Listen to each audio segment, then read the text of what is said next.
couvrez-vous bien aujourd'hui si vous devez aller en extérieur. Des alertes au froid extrême sont en vigueur aujourd'hui dans la province. Ça concerne notamment les villes de Saskatoon, Regina, Moose Jaw, les Battleford et Bellegarde. Des températures de près de moins 30 degrés Celsius sont attendues avec un refroidissement éolien de près de moins 40.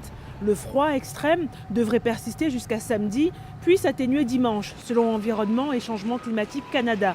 Prenez des pauses régulières si vous travaillez dehors et couvrez-vous bien pour éviter les engelures.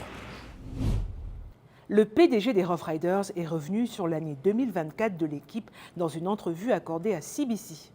Malgré une défaite face aux Blue Bombers de Winnipeg en finale de l'Ouest des séries éliminatoires de la LCF, Craig Reynolds est satisfait de la saison des Riders et surtout du plein d'énergie et de l'engouement qu'il y avait autour de l'équipe cette année.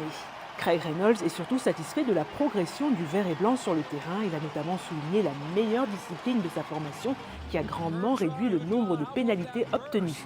Il ajoute même que si les difficultés financières héritées de la pandémie de Covid-19 se font encore ressentir, la décision du conseil municipal de Regina d'accorder une baisse de loyer rétroactive aux Rough Riders pour 2020 et 2021 aide beaucoup.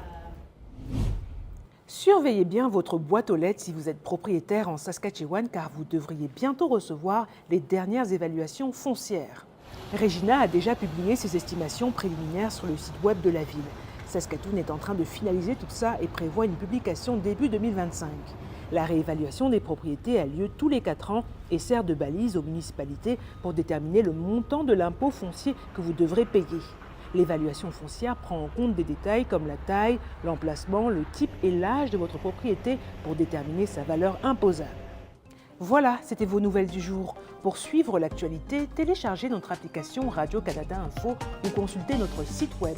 Bonne journée et à bientôt.